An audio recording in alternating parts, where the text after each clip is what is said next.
जीवम जीवम दव्वम जिणवरवस head जेडडे दिठम देविंद Vind वंदम वंदे तम सर्वदा शिरसा।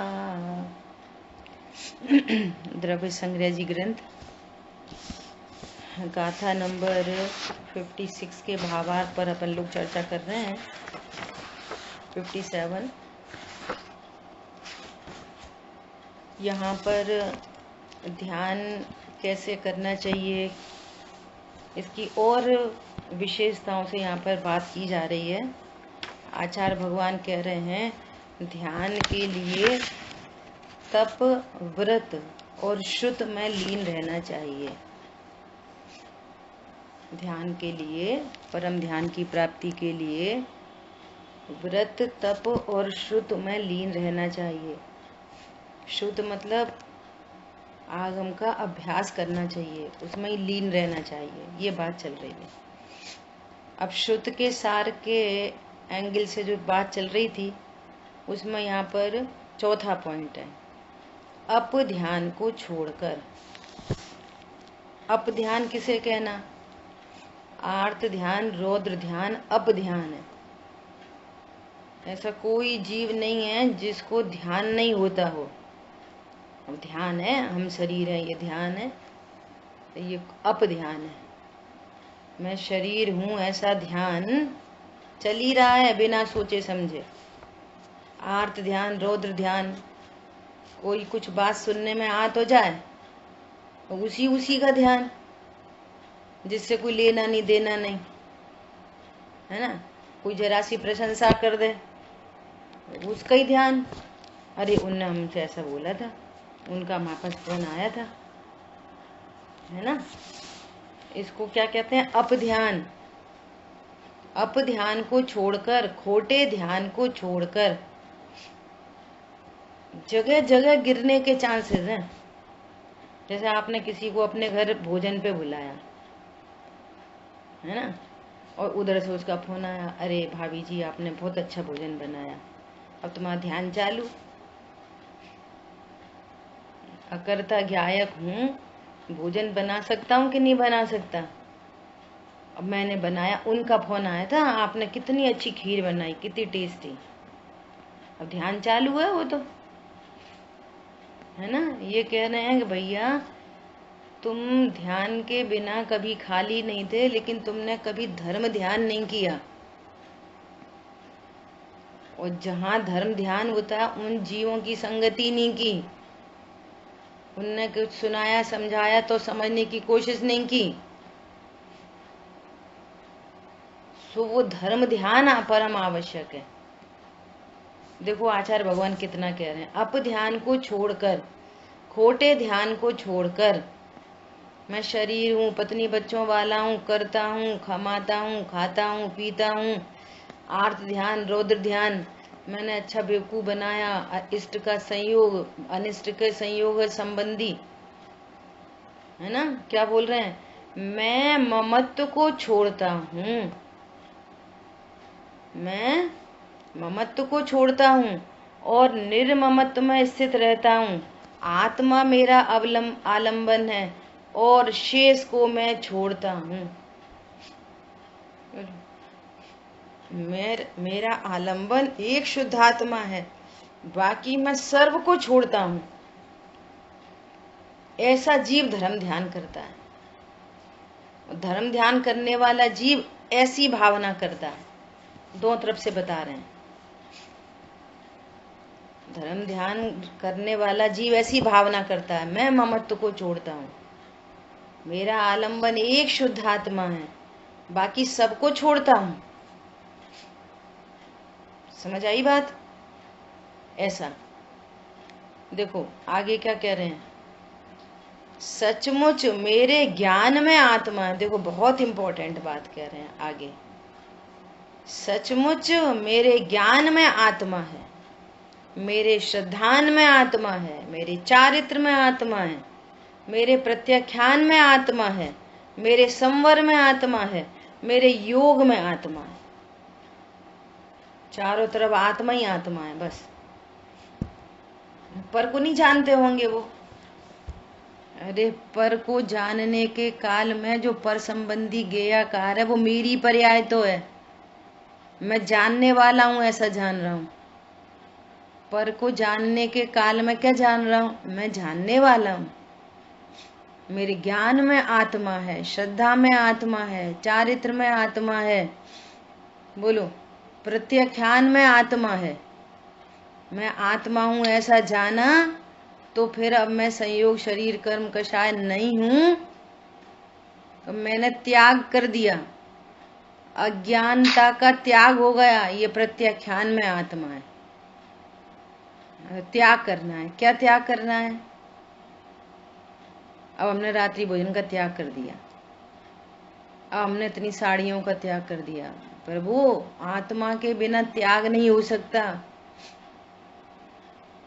इसका मतलब तुम ये मान के बैठे हो कि मेरी साड़ी है, मैं खा पी सकता हूं, ऐसा मान के बैठे हो, तो ये त्याग नहीं हुआ।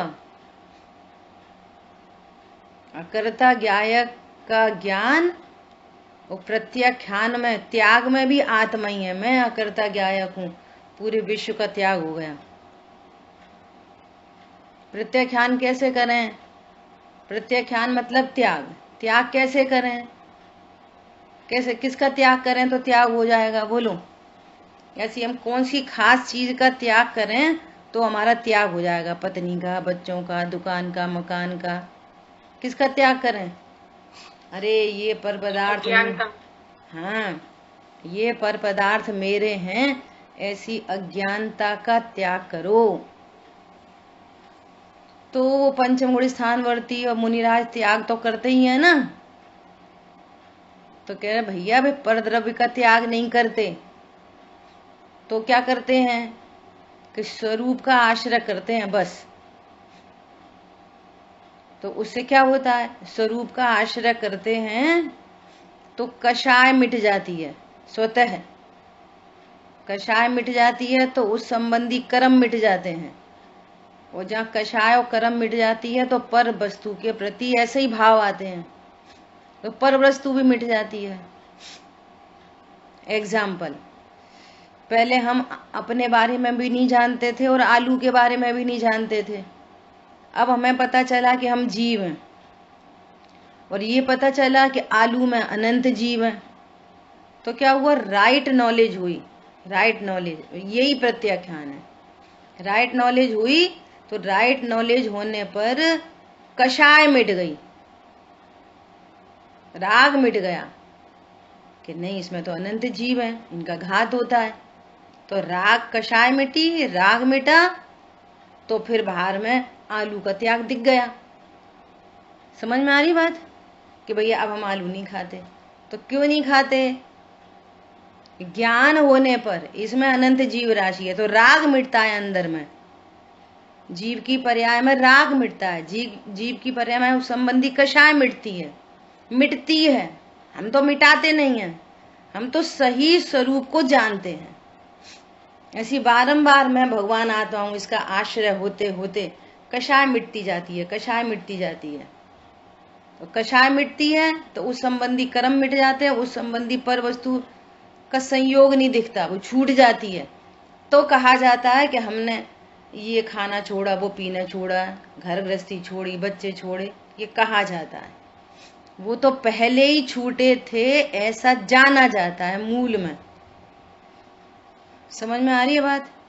जैसे सोने की प्रोसेसिंग होती है, तो प्रोसेसिंग होने पर क्या होता है कि जो उसमें पूर्व से विद्यमान उसकी शुद्धता थी, उसकी चमक थी, वो व्यक्त होती है और अशुद्धता मिटती जाती है। तो सोने ने किसका त्याग किया? पहले उसमें लोहा था, चांदी थी, कॉपर था।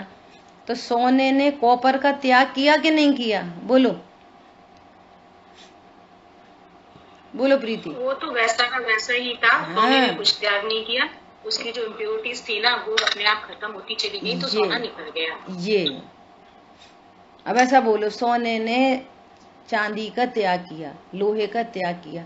अरे लोहा तो सोने का पहले से ही नहीं था, वो तो जहाँ शुद्धता आती है तो अशुद्धता मिट जाती है। एक ही काल में दोनों काम होते हैं। ऐसे ही यहाँ स्वभाव के आश्रय से कषाय मिटती है तो पर पदार्थ छूटे हुए दिखते हैं। वो कषाय नहीं मिटती, स्वरूप नहीं जाना, तो पर पदार्थ संयोग में दिखते हैं। पर पदार्थ तो तब भी पर ही रहते हैं, वो तो उसके कभी होते ही नहीं है। बस ये मानता रहता है, बस ये पर पदार्थ मेरा है और अब मैंने त्याग कर दिया। तो कह रहे हैं भैया, ज्ञान में आत्मा, श्रद्धान में आत्मा, चारित्र में आत्मा, त्याग में आत्मा, तप में आत्मा, योग में आत्मा। ये परम ध्यानी जीव इस प्रकार श्रुत का अभ्यास करता है, श्रुत में लीन रहता है, व्रत तप में लीन रहता है, इच्छाओं का निरोध होता जाता है तो उसको तप हो जाता है। इसलिए कह रहे हैं यहाँ पर कि स्वाध्याय करना चाहिए, शब्द ब्रह्म की उपासना करना चाहिए। ये तुम्हारे सर्व सुखों का उपाय है। स्वाध्याय स्वाध्याय स्वाध्याय स्वाध्याय में लीन रहना चाहिए। देखो क्या कह रहे हैं, अलग अलग जगह से ये गाथाएं कोड की हैं, वो नियमसार जी की गाथाएं थी ऊपर, है ना। अभी देखो कह रहे हैं, इत्यादि सार पदों को ग्रहण करके ध्यान कर्तव्य है ऐसा समझना चाहिए। ध्यान क्या है? कर्तव्य है। पहले तत्व निर्णय कर्तव्य है, श्रुत में लीन रहना कर्तव्य है, फिर स्वरूप समझ के अब ध्यान कर्तव्य। अब देख लो हमें कौन कौन से कर्तव्य दिखते। पत्नी बच्चों को देखो, अपना कुछ तो कर्तव्य तो है ही है। देखो अपना भाई बहन के प्रति कर्तव्य है, माँ बाप के प्रति कर्तव्य है, देवशास्त्र गुरु के प्रति कर्तव्य। क्या कर्तव्य तुम्हारा, बोलो। और वे सारे कर्तव्य भी यहाँ से पूरे होंगे, सारे कर्तव्य फिर सब जीव दिखाई देंगे, तो एक सहज वात्सल्य का भाव बना रहेगा, एक सहज कर्तव्य चलता रहेगा ऑटोमेटिक। ऐसा नहीं दिखाई देगा उनने ऐसे कही, उनने वैसे कही, ये कर दिया वो कर दिया। सहज सहज एक परिणति सहज, यही तो आनंद है। और क्या है आनंद। अब देखो नीचे कह रहे हैं बहुत गजब की बात, ये भी नियमसार जी की कथा है। सव्वे शुद्धाहु शुद्ध नया, सर्व जीव शुद्ध न से शुद्ध हैं। सर्व जीव शुद्ध न से शुद्ध हैं। आज इसकी चर्चा सुबह की क्लास में बहुत डिटेल से आ गई थी, आप सबको सुनना चाहिए। कैसे शुद्ध हैं हम, सिद्ध समान कैसे हैं, सिद्ध समान शुद्ध किस प्रकार से हैं, है ना। ये सत्ता ग्राहक शुद्ध द्रव्यार्थिक न के बल से पूर्वोक्त व्यंजन पर्याय से सिद्ध और संसारी समस्त जीव सर्वथा व्यतिरिक्त हैं। सव्वे शुद्धाहु शुद्धनया, ऐसा वचन होने से नियमसार गाथा 19। शुद्ध न से देखा जाए तो सारे जीव सिद्ध समान शुद्ध हैं। हम उनमें किस नए से अंतर देखें। देखो 4 घड़ा है ना, एक घड़ा कोरा ही घड़ा है, ऐसे ही वो खाली है। एक घड़े में पानी भरा है, एक घड़े में नमक भरा है, एक घड़े में दूध भरा है, घी भरा है। 4 घड़े हैं, एक तो खाली है और एक में पानी भरा है। अब पानी भरा है उसको क्या बोल रहे हैं, पानी का घड़ा। जिसमें नमक भरा है उसको क्या बोल रहे हैं, नमक का घड़ा। और जिसमें घी भरा है उसको बोल रहे हैं घी का घड़ा, है ना। अब सिद्ध भगवान, अब आचार्य भगवान, अरंत भगवान ऐसा कह रहे हैं कि तुम इन घड़ों को जो कहा जा रहा है अनेक प्रकार का, इनको शुद्ध न से देखो। तो जिस घड़े में पानी भरा है वो घड़ा भी कैसा है, मिट्टी का। कोरा घड़ा है वो भी मिट्टी का। और पानी का घड़ा मिट्टी का नमक का घड़ा, मिट्टी का घी का घड़ा, मिट्टी का। अब हम इनको किस नए से इनमें अंतर देखें? घड़ा घड़ा घड़ा घड़ा घड़ा, मिट्टी का घड़ा, मिट्टी का घड़ा, मिट्टी का घड़ा, मिट्टी का घड़ा। दुनिया कह रही है ये पानी का घड़ा, हमारा ज्ञान कह रहा है मिट्टी का घड़ा। दुनिया कह रही है नमक का घड़ा, हमारा ज्ञान कह रहा है मिट्टी का घड़ा। दुनिया कह रही है घी का घड़ा, हमारा ज्ञान कह रहा है। अब ऐसे ही लगाओ सब में। जीव, सिद्ध भगवान जीव है ना, कोई संयोग नहीं है उनको, न शरीर न कर्म न कषाय, कोई संयोग नहीं। सिद्ध भगवान जीव है। तो अब जीव जिसके संयोग में अज्ञान मोह राग द्वेष है, तो अब जीव देखो, अज्ञान मोह राग द्वेष का संयोग नहीं देखो, शरीर का संयोग नहीं देखो, व्यंजन पर्याय नहीं देखो, अर्थ पर्याय नहीं देखो, अकेला वो मूल जो जीव है वो जीव देखो, तो ये भी जीव दिखेगा। जिसको रत्नत्रय प्रकट है, अंतरात्मा है, वो भी जीव दिखेगा। मुनिराज भी जीव दिखेंगे, अनंत सिद्ध भी जीव दिखेंगे।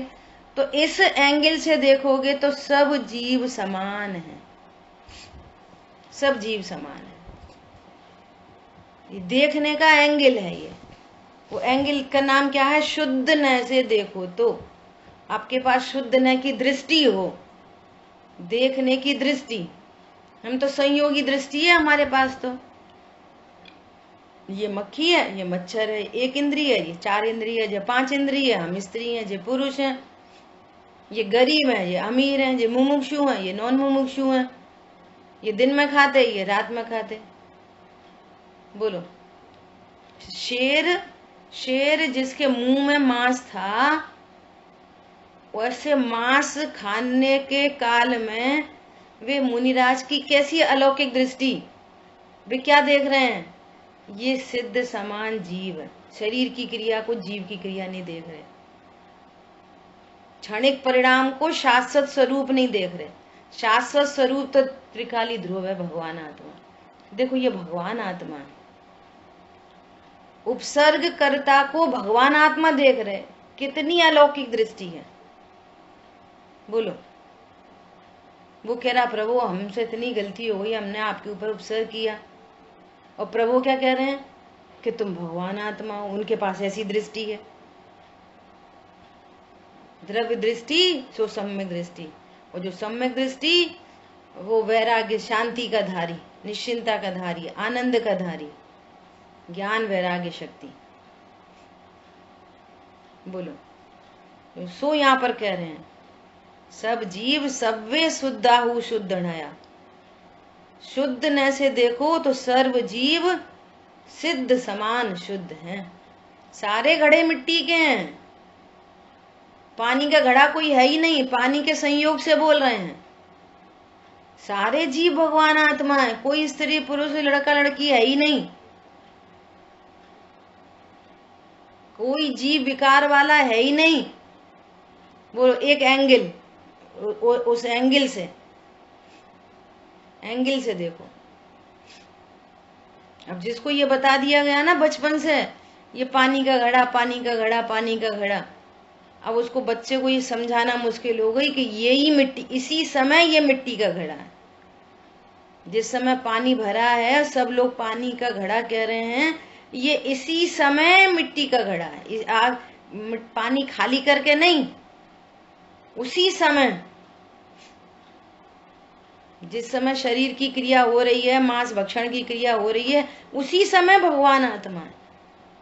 तब तो वो कह रहे हैं हे सिंहराज तुम जीवराज हो। कोई झूठ थोड़ी बोल रहे थे मुनिराज। अरे उपसर्ग के कर्ता तुम अकर्ता ज्ञायक हो। बोलो, ये दृष्टि चाहिए।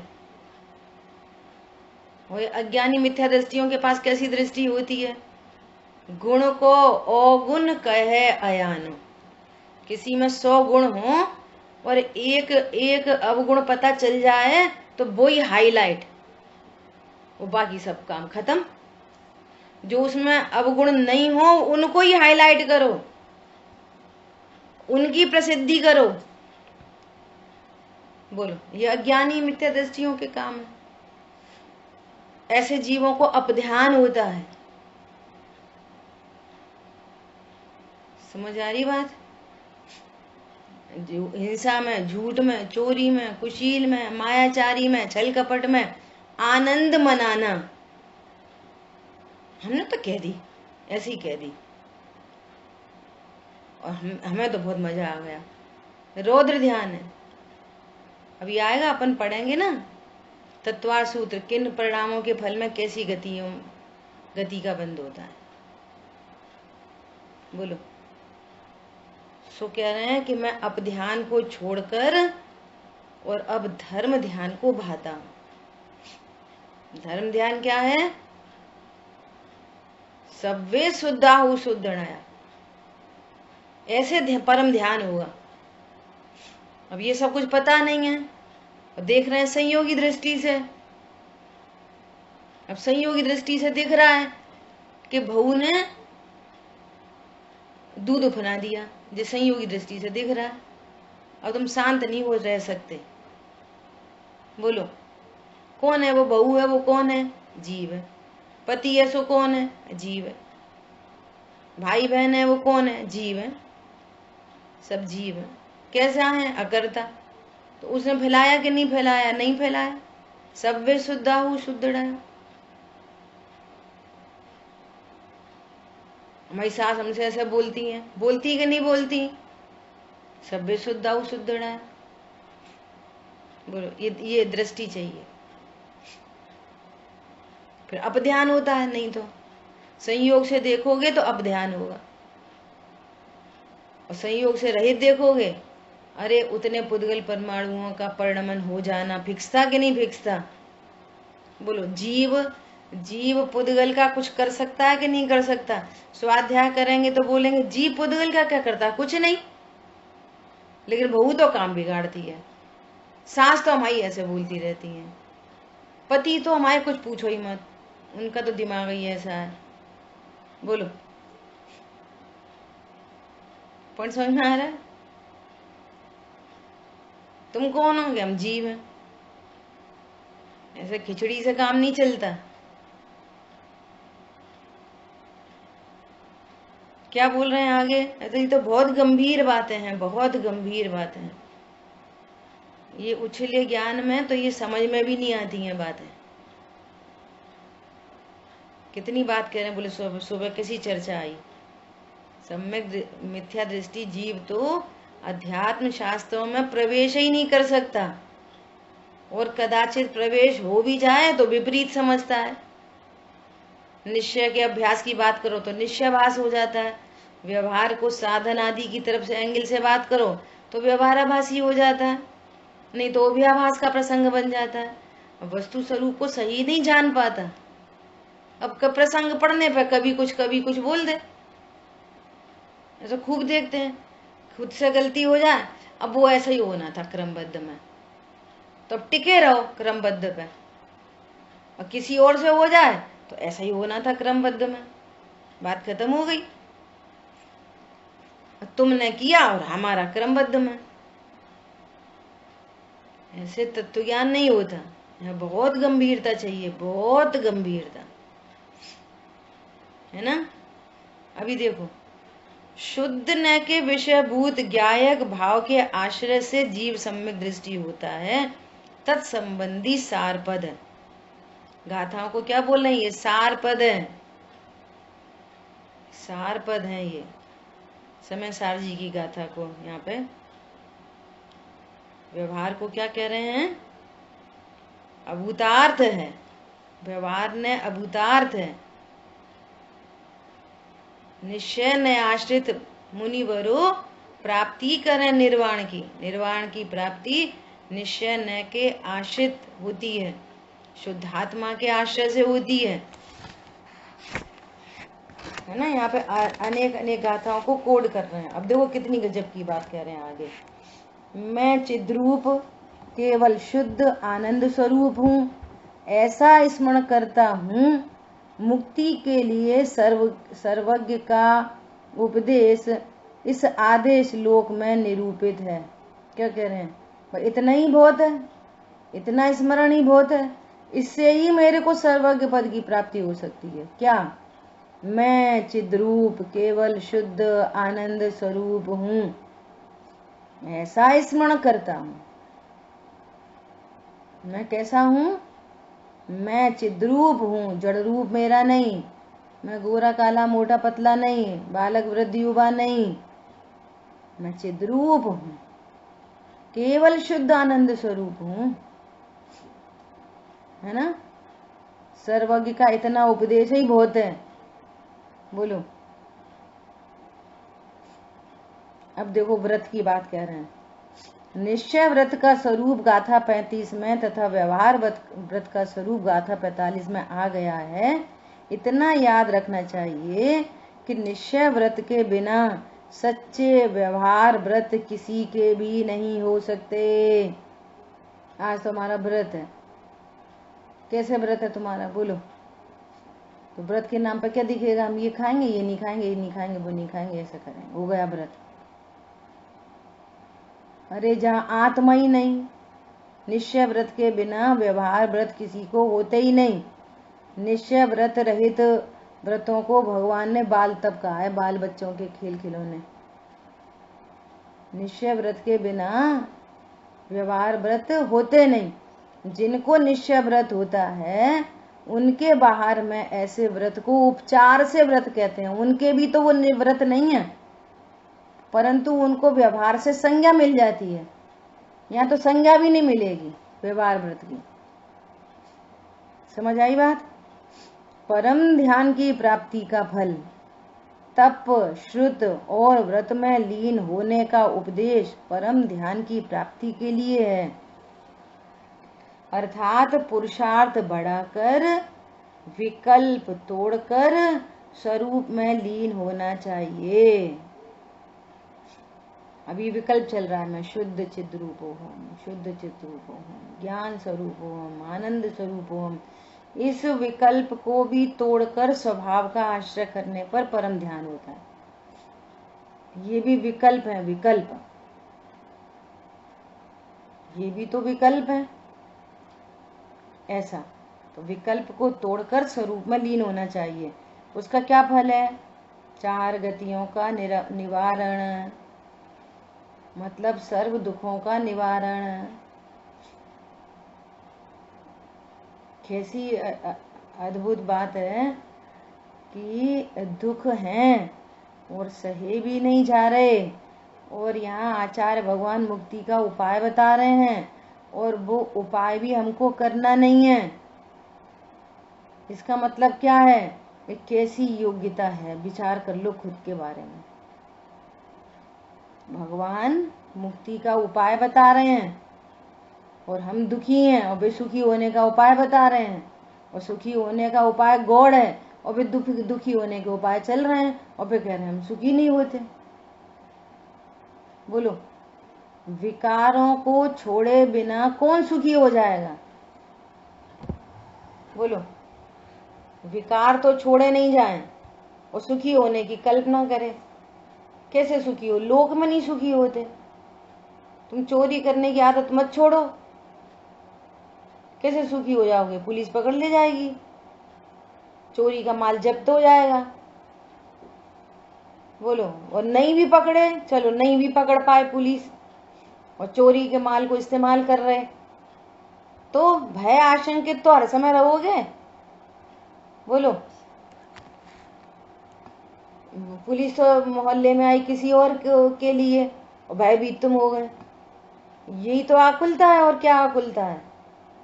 24 घंटे भयभीत, पकड़े नहीं जाए, पकड़े नहीं जाए, पकड़े नहीं जाए, पकड़े नहीं जाए। और फिर उससे जो कर्म बनता है असाता आदि के, फिर वे उदय में आते हैं। अब हम हर समय बीमार ही रहते हैं, हम तो हर समय बीमार ही रहते हैं। विचार कर लो, ये विकारों का फल है। कहीं से चोरी से बचाएंगे 10,000 रुपया, तो वो रोग में चला जाएगा 10 लाख रुपया। असाता बनती है उससे। विकार को छोड़े बिना कोई सुखी नहीं हो सकता, और सबसे बड़ा विकार है मिथ्यात्व महाविकार। ऐसा 4 गतियों का निवारण हो जाता है। मक्खी मच्छर हाथी घोड़ा कभी नहीं बनोगे, ऐसे अनंत दुखों को नहीं उठाना पड़ेगा। ऐसा सुख स्वरूपी मार्ग है। शुद्धात्म तत्व की उपलब्धि रूप निर्वाण होता है। शुद्धात्म तत्व की उपलब्धि होती है, ये विश्व की सबसे बड़ी उपलब्धि है, एक ही उपलब्धि है। भैया हमारा बच्चा तो बहुत आगे बढ़ गया, उसको अध्यक्ष बना दिया, उसको फलाना कर दिया, उसने तो 20 लाख का प्रमोशन हो गया, उसने तो फैक्ट्री खोल ली, वो तो अमेरिका चला गया। विचार कर लो कि कितनी उपलब्धि हुई है, कितनी उपलब्धि। माँ बाप खुश हो रहे हैं, अब तो धंधा अच्छे से संभालने लगा बच्चा हमारा। काय की उपलब्धि है, कुछ पुरुषार्थ नहीं है उसका, कर्माधीन विनाशी है। कर्म के उदय का कार्य है, और कब उदय बदलेगा और कब घाटा आ जाएगा, फिर कब दुखी होना पड़ेगा, कुछ ऐसा पता नहीं है। ये वस्तु स्वरूप की उपलब्धि अनंत काल के लिए सुखी होने की गारंटी, ये है शुद्ध तत्व की उपलब्धि। इससे निर्वाण होता है। द्रव्य कर्म, भाव कर्म, नो कर्म के बाण नहीं लगते, जिनसे बार बार चुभन होती है। परतंत्रता की निवृत्ति, वेरी इंपॉर्टेंट। परतंत्रता मिट जाती है, स्वाधीनता प्रकट हो जाती है, स्वाधीन हो जाता है, कर्मों के बंधन टूट पड़ते हैं।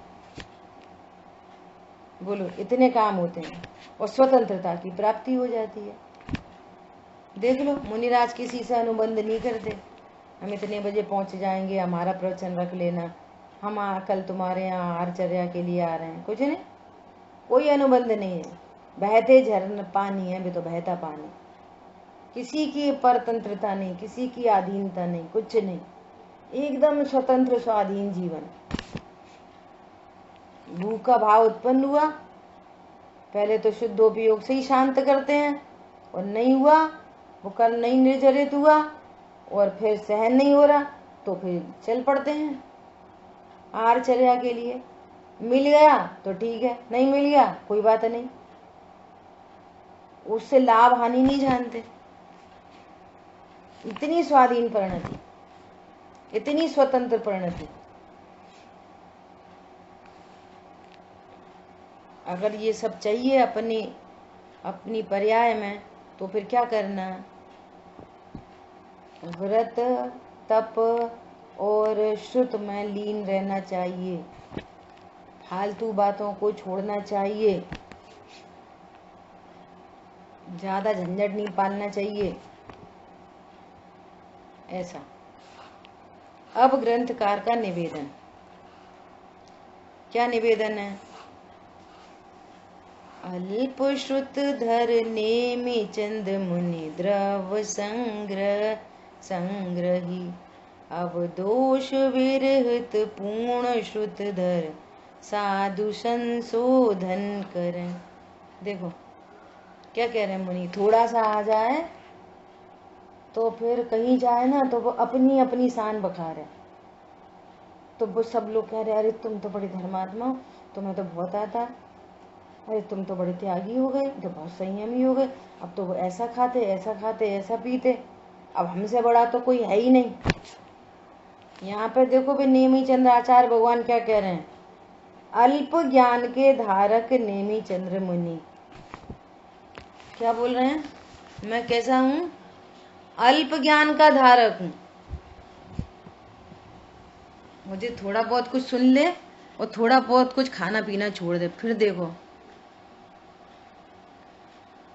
मैं चौड़ा और जमीन सकरी। और वो उनके वे लोग तो ऐसे ही हैं, वे क्या करते, वे तो ऐसा खाते ऐसा पीते ऐसे रहते, वे तो ऐसे ही हैं, उनने हमारी व्यवस्था करी, ऐसा करी ऐसा करी, हम मतलब पता नहीं कौन। अभी मिथ्यात्व का ठिकाना नहीं, कषायों का ठिकाना नहीं, छल कपट का ठिकाना नहीं।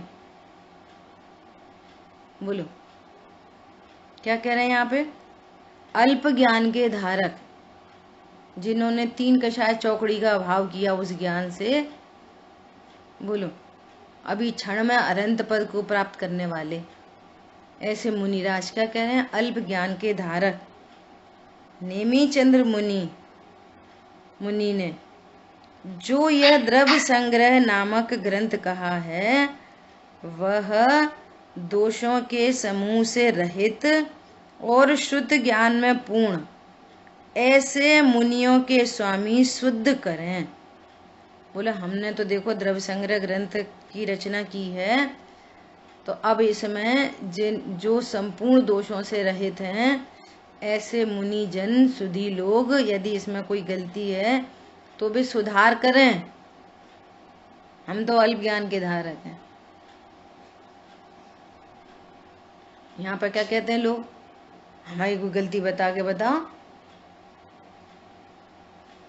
हो तो बताओ। पंडित साहब बोलते हैं पंडित साहब गलती हो गई हो तो क्षमा करना, हो गई हो तो क्षमा करना। और तुम्हें ये नहीं पता कि गलती हुई है कि नहीं हुई है, तो हम काहे की क्षमा करें? हमने कछु ठेकेदारी ले रखी है तुम्हारी, और हमारी क्षमा से तुम्हें होगा क्या? बोलो। वो तो एक सेंटेंस के बाद 2 4 6 लगातार बोलते हैं, हमारी क्षमा से तुम्हें क्या होएगा, और तुम्हारे लिए हम क्यों कसाय करें? हमारे पास तो क्षमा ही है, हम क्यों क्षमा करें? क्षमा करते नहीं, क्षमा ही है। करनी पड़े वो काय की क्षमा है? पहले क्रोध उत्पन्न हुए और फिर क्षमा करें, तो वो क्रोध का नाटक तो हो गया ना, जो बंद बंद होने थे तो सब सांप निकल गया। अब लाठी का कुरपीट है। यहाँ तो क्षमा ही चलती है, पर हमारी क्षमा से तुम्हें क्या होगा? तुम कह रहे हो कि गलती हुई हो तो तुमको पता ही नहीं है क्या गलती हुई, तो सुधार कैसे होएगा? पॉइंट समझ में आया? और यहाँ इतना महान ग्रंथ करने वाले आचार्य देव कह रहे हैं कि आप इसमें सुधार करना। बोलो, मतलब सोच में कितना फर्क होता है, थॉट प्रोसेस में कितना फर्क होता है। आपकी सोच से ही सब कुछ होता है। सोच छोटी लेके बैठे हैं। यहाँ तो ब्रॉड माइंडेड लोगों का काम है, छोटी सोच नहीं, बड़ी सोच का बड़ा जादू। बड़ी सोच रखनी चाहिए हमेशा।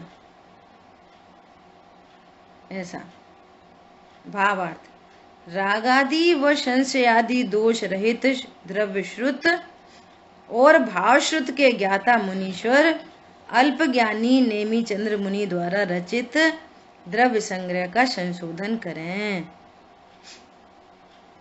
इस तरह से अपना द्रव्य संग्रह जी ग्रंथ निर्विघ्न समाप्त हुआ। इस बात की बहुत प्रसन्नता है अपने आप में। और जिन लोगों ने इस ग्रंथ का अच्छे से स्वाध्याय किया वे अपनी कुछ बात यहाँ रख सकते हैं। अभी अपने पास हैं 5-7 मिनट। बोलो, आपको इस ग्रंथ का स्वाध्याय किया तो आपको कैसा लगा? आपको आपके ज्ञान में क्या कुछ बढ़ोतरी हुई? नॉलेज में आपकी कषायों में मंदता हुई कि नहीं हुई? आपको स्वरूप का कुछ पता चला कि नहीं चला? बोलो, क्या क्या हुआ आपको? बोलो। हाँ जी, बोलिए।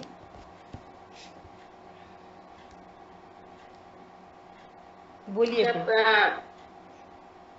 द्रव्य संग्रह जी ग्रंथ का स्वाध्याय शुरू होने वाला था तो हम तो कुछ जानते भी नहीं थे और ऐसा ही लग रहा था कि ये बहुत बड़ा ग्रंथ है। कुछ लोगों ने सजेस्ट भी किया कि इतनी जल्दी इतने बड़े ग्रंथ का स्वाध्याय नहीं करना चाहिए, पहले प्रथमान योग के शास्त्र पढ़ो तो उनसे धैर्य बनता है, समझ में आती है, त्याग की भावना आती है, ऐसा कुछ। तो मतलब एक डाउट था मन में कि हम भी कैसे कर पाएंगे ये सब चीजें।